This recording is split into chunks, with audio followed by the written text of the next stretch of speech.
আটক বাংলাদেশি নাবিকদের ছবি প্রকাশ করল ভারতীয় কোস্টগার্ড। আটক বাংলাদেশি ৭৮ নাবিক সহ এফভি লায়লা ২ ও এফভি মেঘনা ৫ ট্রলারের ছবি প্রকাশ করেছে ভারতীয় কোস্টগার্ড। গতকাল মঙ্গলবার রাতে সংস্থাটির অফিসিয়াল ফেসবুক পেজ ও এক্স হ্যান্ডলে মোট ৩টি ছবি প্রকাশ করা হয়। ভারতীয় কোস্টগার্ড ফেসবুক পোস্টে ৩টি ছবি প্রকাশ করে বলেছে, ভারতীয় সমুদ্রসীমায় মৎস্য আহরণের অভিযোগে এক অভিযানে ২টি ট্রলার সহ ৭৮ নাবিককে আটক করা হয়েছে।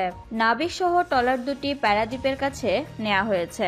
ভারতীয় কোস্টগার্ড ফেসবুক পোস্টে যেসব ছবি পোস্ট করেছে তার একটিতে দেখা যায় আটক ট্রলারের নাবিকেরা নৌযানের ডেকের উপর হাত মাথার পেছনে রেখে হাঁটু গেড়ে বসে আছেন।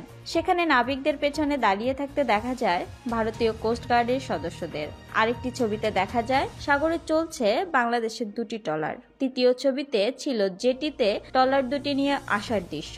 জানা গেছে এফভি লায়লা ২ ট্রলারটি এসআর ফিশিং নামের প্রতিষ্ঠানের, অপরদিকে এফভি মেঘনা ৫ নামের ট্রলারটি সি&এফ এগ্রো লিমিটেডের মালিকানাধীন। এদিকে সি&এফ এগ্রো লিমিটেডের নির্বাহী পরিচালক সুমন সেন জানান, সোমবার সকালে ট্রলার দুটি বাংলাদেশের সমুদ্রসীমার ১ নটিক্যাল মাইল ভেতরে মাছ ধরছিল।